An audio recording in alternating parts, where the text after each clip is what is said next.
Ya, oke, baik. Selamat sore.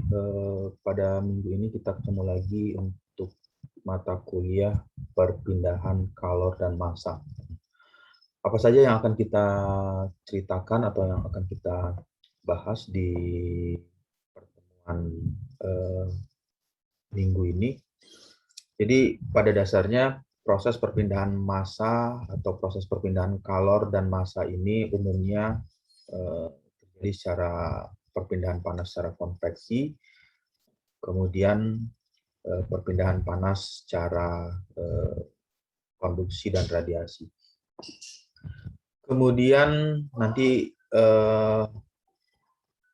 Anda bisa mengeksplor lebih banyak ya di buku e-book ini untuk mata kuliah perpindahan kalor. Jadi nanti Anda bisa membaca lebih banyak tentang proses perpindahan panas. Ya, di bagian ini ada teori dasar atau hukum dasar yang melandasi proses perpindahan panas. Jadi teori ini pertama kali atau diperkenalkan pada tahun 1882 oleh Fourier yang menjelaskan hubungan dasar perpindahan panas dengan cara secara konduksi. Jadi perpindahan panas yang terjadi secara konduksi. Hubungan tersebut menjelaskan bahwa laju aliran panas dengan cara konduksi dalam satu bahan sama dengan hasil dari 3 buah besaran berikut. Jadi yang mempengaruhi dari proses perpindahan panas secara konduksi, yang pertama itu adalah nilai K-nya. Nilai K itu merupakan nilai konduktivitas termal bahan. Berapa nilai K yang dimiliki oleh material yang dilalui oleh panas tersebut. Jadi Anda bisa bayangkan, misalkan materialnya itu terbuat dari tembaga, dari aluminium, kemudian dari besi, memiliki nilai K yang bervariasi. Jadi nilai K ini memberikan pengaruh terhadap perpindahan panas atau panas yang mengalir di sumber panas ke bagian temperatur yang lebih rendah. Kemudian selain nilai K juga dipengaruhi oleh luas penampang. Jadi semakin besar luas penampang, maka panas yang melalui atau panas yang akan melewati luas penampang tersebut membutuhkan waktu yang cukup lebih lama jika dibandingkan dengan luas penampang yang lebih kecil atau lebih sempit. Lalu DT per dx, gradian suhu terhadap penampang tersebut, yaitu perubahan suhu terhadap jarak. Jadi suhu memberikan perubahan terhadap jarak dalam asumsi aliran panasnya itu kita mengasumsikan arahnya ke arah aksis X atau sumbu X. Ya, sebagai ilustrasi, ini adalah ilustrasinya proses perpindahan panas yang terjadi secara konduksi. Di gambar ini ditampilkan ada dua bidang ya, ada dua bidang satu. Kemudian ini ada bidang dua, jadi ada sebut saja bidang satu dengan nilai T1. Kemudian bidang kedua T2. Syarat dari perpindahan panas terjadi jika ada selisih suhu atau selisih temperatur. Jadi kalau temperatur T1 dengan T2-nya sama, antara sisi kiri dengan sisi kanannya memiliki suhu atau temperatur yang sama, maka tidak terjadi perpindahan panas karena panasnya sudah mengalami keseimbangan. Nah, di bagian ini ada perbedaan nilai temperatur T1 dengan T2, jadi T2 lebih kecil dari T1. Jadi kalau misal ini dituliskan, misalkan ini adalah 100 derajat Celcius untuk T1, berarti di T2-nya harus lebih kecil dari nilai 100. Lebih kecil dari nilai 100 ya bisa misalnya nilainya 50 derajat Celcius. Jadi ada selisih temperatur. Nah, karena ada perbedaan atau selisih temperatur inilah, maka panas yang akan berpindah dari temperatur yang lebih tinggi ke temperatur yang lebih rendah. Jadi bisa diilustrasikan di bagian penampang seperti ini, ada nilai T1 dan nilai T2 dengan jarak L. L-nya itu nanti bisa bervariasi ya, tergantung jaraknya, apakah jaraknya 1 meter, setengah meter, atau 2 meter, dan seterusnya. Jadi bisa bergantung atau dipengaruhi dari berapa besar nilai L-nya. Kemudian dalam hal ini, untuk menuliskan persamaan konduksi panas dalam bentuk rumus matematiknya, harus dipahami perjanjian tentang tanda. Jadi ada tanda positif, kemudian ada tanda negatif. Nah, di bagian ini ada tanda X-nya, ini adalah X, berarti bergerak ke arah aksis X, sumbu X, X positif. Kemudian T ini adalah merepresentasikan tentang waktu, bukan waktu, tentang temperatur atau suhu. Jadi X positif ini adalah temperatur atau suhunya. Kalau dituliskan, ini ada aliran panas. Jadi aliran panasnya itu untuk delta T, perbedaan temperatur awal dengan temperatur akhir atau temperatur atas dengan temperatur bawah. Kemudian delta X ini jarak yang dihasilkan atau jarak yang yang akan dilalui oleh panas tersebut.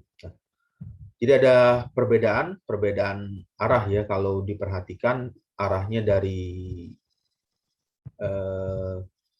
kanan, kalau ini tanda panah ya, tanda panah dari kanan ke kiri, arah aliran panas, sedangkan ini arah aliran panasnya dari kiri ke kanan. Nah, ini bisa dilihat di bagian ini bernilai positif, kemudian jika sebaliknya atau kebalikan, maka arah aliran panasnya bernilai negatif.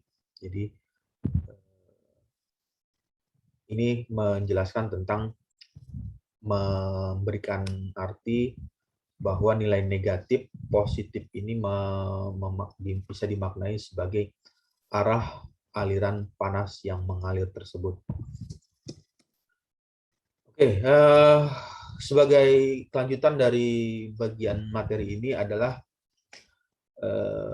bagaimana proses perpindahan panas konduksi yang terjadi jika hal ini dilakukan pada bola yang memiliki rongga. Jadi bolanya itu di dalam bola tersebut ada ruang kosong atau ada ruang yang berongga yang tidak diisi oleh material. Bagaimana proses perpindahan panas konduksi yang terjadi? Suatu bola berongga dengan jari-jari dinding dalamnya itu dituliskan dengan notasi R1, jari-jari dinding luar R0 dan panjang L dialiri panas sebesar nilai Q. Suhu permukaan dalam TI ini adalah T inlet, temperatur di bagian dalam, dan suhu permukaan luar, temperatur di bagian luar, T outlet. Ya. Gambarnya ditampilkan seperti ini. Jadi ada bagian gambar yang ditampilkan.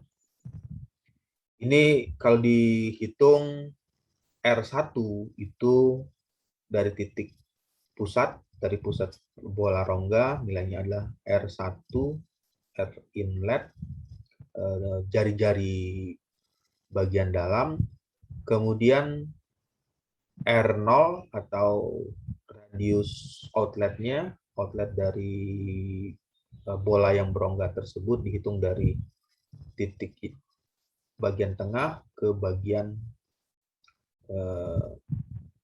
luas atau bagian keliling dari bola tersebut, radius luarnya atau radius outletnya.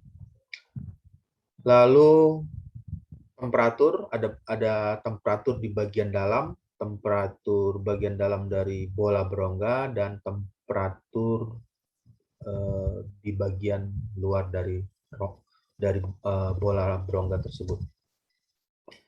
Jika dianalogikan untuk rangkaian konduksi, ya bisa tampilannya seperti ini. Ada T inlet,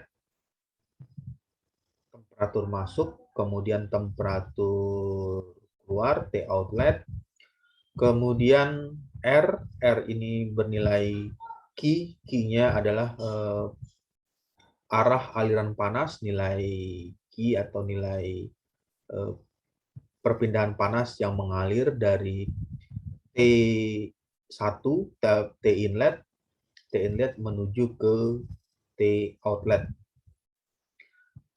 Lalu ada nilai R. R ini merupakan suatu, kalau di rangkaian listrik adalah hambatan ya, atau resistannya dari material yang dipergunakan memiliki nilai hambat atau nilai resisten terhadap panas yang mengalir tersebut, ditentukan dengan notasi berapa besar nilai R-nya. Ya, jika ini diteruskan penjelasannya, di mana asumsi aliran panas Q hanya berlangsung ke arah radial, artinya radial itu ya menyebar atau tegak lurus terhadap arah panahnya. Ini adalah arah panah secara radial karena bentuknya itu berbentuk bola berongga, sehingga arah panahnya itu bisa di sekeliling bola tersebut. Jadi kalau digambarkan, ini arah panah radialnya bisa seperti ini, kemudian seperti ini, terus mengelilingi bola yang berongga tersebut. Luas dari permukaan bola A R sama dengan 4Pi dikali R kuadrat. Nanti bisa dihitung berapa luas dari bola yang berongga tersebut, yang nantinya nilai AR ini berguna untuk menghitung berapa besar nilai Q-nya, nilai Q tersebut. Jadi setelah mendapatkan nilai A, R, nilai A dan nilai R, maka bisa didapatlah berapa besar nilai Q, nilai Q-nya. Jadi setelah mendapatkan nilai ini, nanti dimasukkan ke persamaan Fourier dengan mengetahui terlebih dahulu berapa besar nilai K dikali dengan A, R dikali dengan DT per DR. Jadi DT per DR ini jaraknya atau berapa besar nilai jarak dan waktu yang diperlukan untuk sampai panas yang dari dalam T inlet menuju T inlet sampai ke T outlet.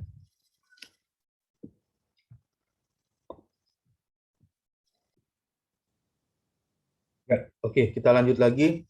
Jadi seperti itu ilustrasi dari perpindahan panas secara konduksi yang dirangkai dengan analogi seperti aliran listrik. Jadi ada nilai T inlet, kemudian T outlet, lalu ada perbedaan temperatur, selisih temperatur antara temperatur di bagian dalam T inlet dengan T outlet, maka panas akan berpindah dari temperatur yang lebih tinggi ke temperatur yang lebih rendah. Ya, mengenai perhitungan yang tadi ada hitungan nilai K ya, nilai K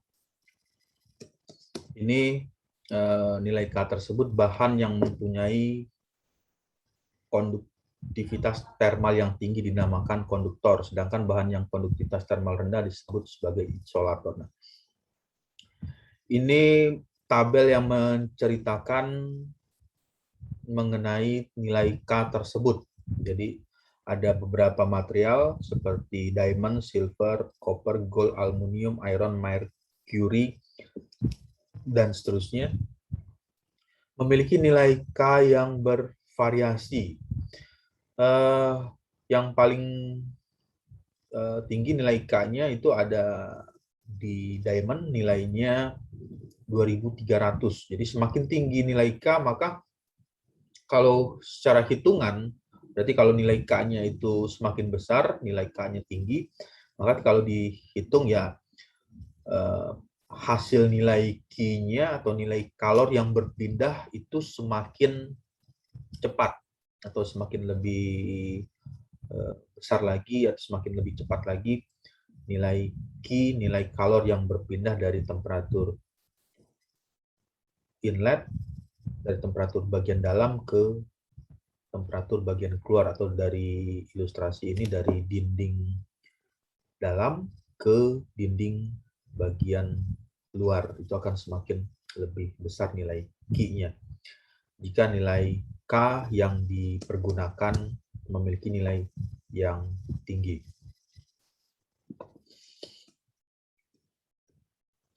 Kemudian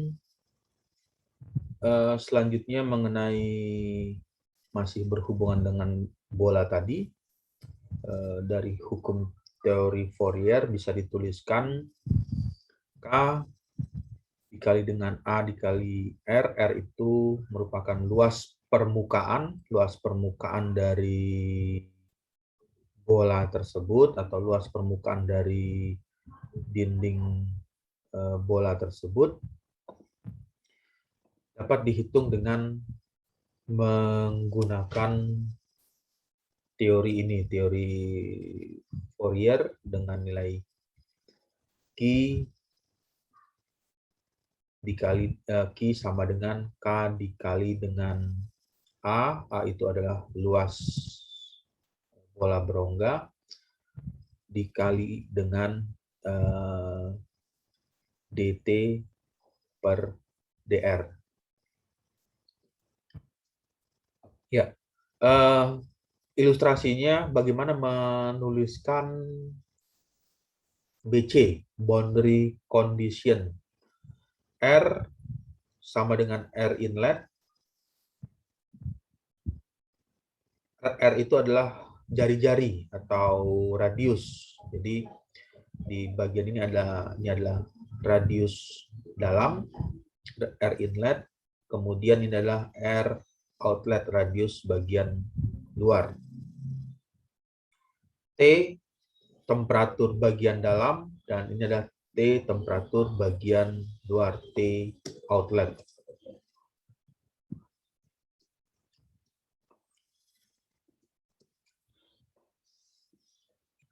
Ya, kita lanjutkan lagi mengenai teori ini. Nanti bisa dipelajari lebih lengkap lagi dari e-book yang ditampilkan sebelumnya, di slide sebelumnya. Kemudian dalam hal kondisi batas persamaan aliran panas Q untuk koordinat bola, Nah, ini koordinat bolanya itu bernilai Q, dituliskan 4pi dikali dengan K. K itu nanti bisa diperoleh dari tabel, dari data-data yang diberikan. Kalau ada soal, nanti akan diberikan berapa besar nilai K-nya, berapa besar nilai thermal conductivity-nya. Setelah diketahui, maka bisa dihitung nilai Q tersebut. Ya, ini merupakan satu penurunan ya, penurunan rumus. Jadi antara sisi kiri yang berwarna merah yang di kotak warna merah dengan di kotak di warna kanan, ini merupakan penurunan dari persamaan ini. Ini dapat juga dituliskan karena ini merupakan ini adalah nilai Q. Q itu adalah delta T. Delta T itu artinya selisih suhu ya, selisih temperatur temperatur tinggi dikurang dengan temperatur rendah. Jadi delta T temperaturnya, kalau di sini high temperatur yang tinggi, ini adalah temperatur yang rendah. Berapa selisihnya? Lalu nilai R. R ini merupakan hambatan, nilai hambatan termal, nilai R-nya. T bagian dalam temperatur inlet dikurang dengan temperatur outlet dibagi 1 per R. R itu merupakan radiusnya, radius inletnya, jari-jari inlet di bagian dalam. Lalu yang 1 per R0 ini merupakan jari-jari di bagian outlet. Jadi jari-jari yang dihitung dari bagian bola berongga yang di bagian tengah, lalu dihitung berapa nilai R0-nya dibagi dengan nilai 4pi per K.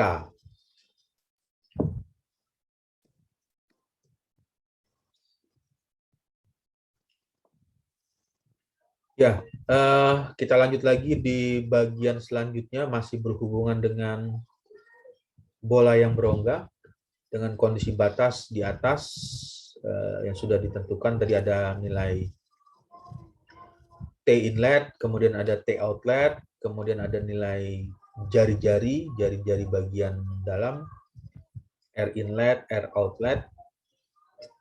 Dengan kondisi batas di atas, persamaan aliran panas Q untuk koordinat bola, kalau diteruskan untuk persamaannya, maka bisa diperoleh nilai RTH. RTH ini berapa besar nilai ininya, nilai thermal. Nah, nilai thermal ini ya dapat dihitung dengan mencari terlebih dahulu berapa besar nilai jari-jari bagian dalam, R inlet, dan jari-jari bagian luar, R outlet, lalu dimasukkan ke bagian rumus ini, ke persamaan ini, maka diperolehlah nilai 4 dibagi dengan 4pi per K. Nanti akan didapat berapa besar nilai thermal tersebut, nilai resisten, nilai hambatan yang dimiliki oleh material konduktor yang berfungsi sebagai konduktor tersebut dengan nilai K tertentu.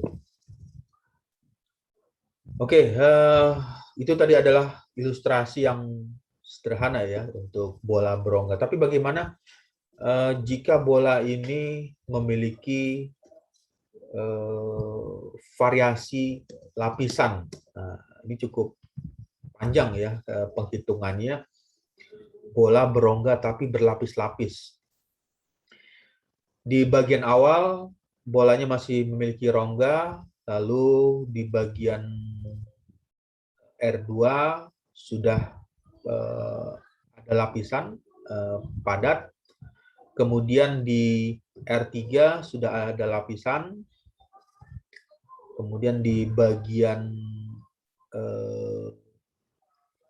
selanjutnya di R4 itu sudah ada lapisan.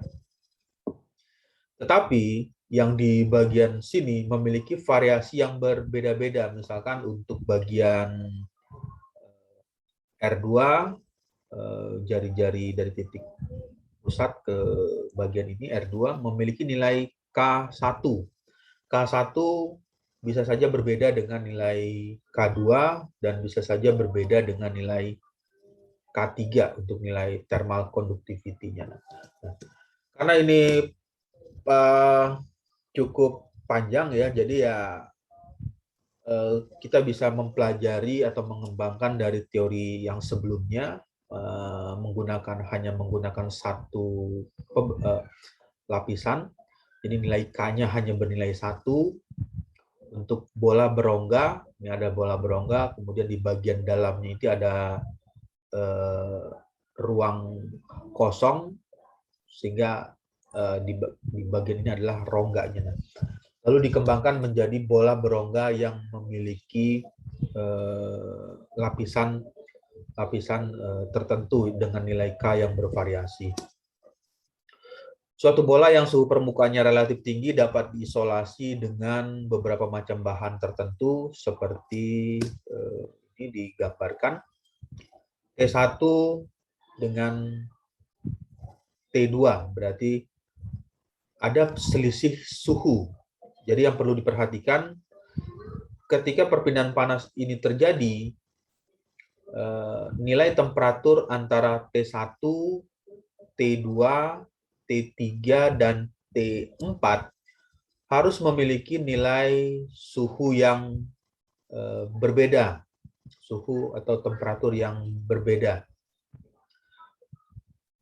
Yang di bagian ini, kalau digambarkan pada rangkaian ini, nilai T1 lebih besar dari T2 dan lebih besar dari T3 dan lebih besar dari T4, sehingga arah aliran panasnya mengalir dari kiri ke kanan.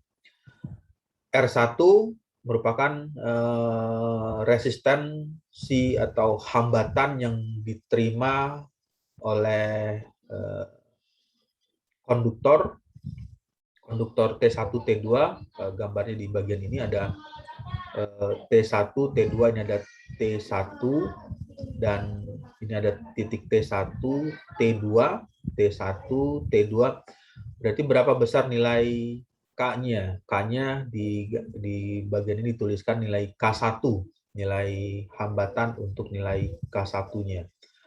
Nilai K1 nanti ya umumnya diberikan atau dikasih tahu berapa nilai K-nya di dalam tabel. Nanti setelah diketahui, nanti Anda bisa memasukkan ke dalam persamaan Fourier.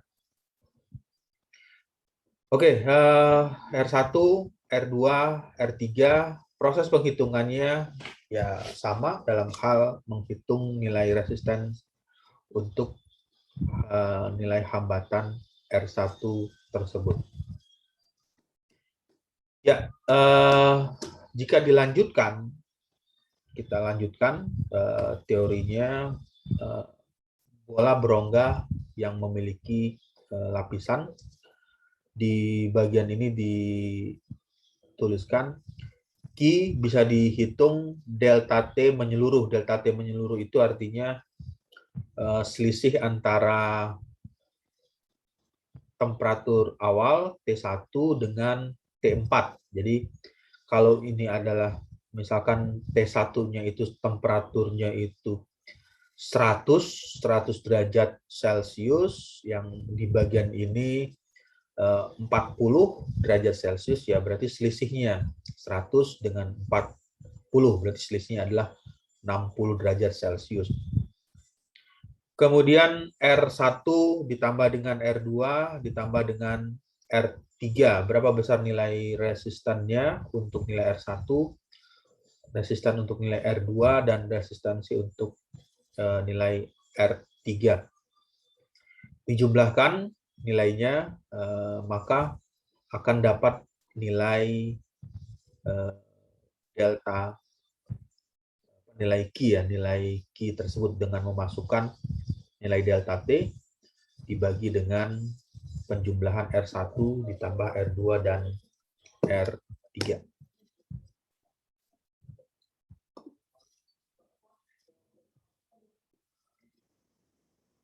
Ya, oke, kita lanjut lagi dengan masih sama dengan teori yang tadi, perpindahan panas secara konduksi pada dinding bola yang memiliki lapisan. Lapisannya itu bisa 3, 4, dan seterusnya. Di bagian ini diilustrasikan ya hanya menggunakan 3 lapisan, lapisan 1, 2, dan 3. Analoginya yang tadi kita lanjutkan dengan analogi aliran listrik. Jadi ada nilai R, nilai hambatan, hambatan 1, hambatan 2, dan hambatan 3. Sehingga jika ini dicari berapa nilai besar nilai Q-nya, dapat dituliskan nilai T1 dikurang dengan T4. T1 min T4 kemudian dibagi besar nilai radius. Jadi nanti bisa dicari berapa besar radius yang dimiliki untuk bola yang rongga pertama, rongga 1, radius 1, radius kedua, radius 3, dan keempat. Nanti akan bisa dihitung berapa besar nilai Q-nya. Dengan ketentuan bisa saja nilai K-nya, nilai thermal conductivity-nya memiliki variasi yang beragam. Oke, jika diteruskan, ya ini hanya merubah-rubah rumus ya, tapi fungsinya sama atau nilainya sama, hanya membalikan jika persamaan di atas dirubah ke dalam bentuk persamaan di bawah, nilainya akan sama ya. Nanti bisa dihitung dengan persamaan Q sama dengan 4pi dalam kurung T1 min T4 dibagi dengan nilai berapa besar nilai jari-jari radius 1, 2, 3, dan 4, kemudian nilai thermal conductivity yang dimiliki oleh material tersebut.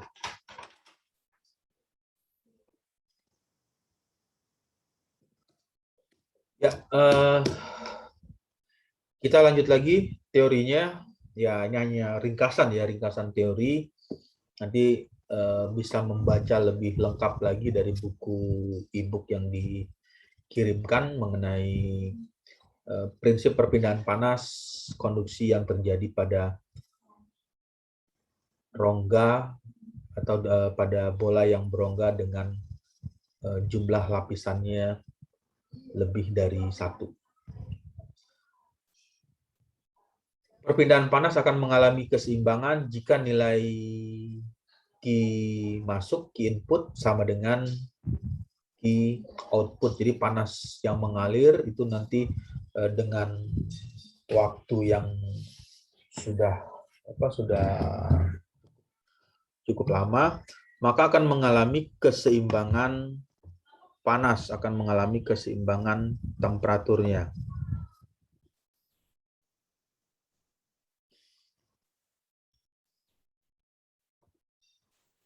Sehingga bisa dituliskan untuk nilai Q,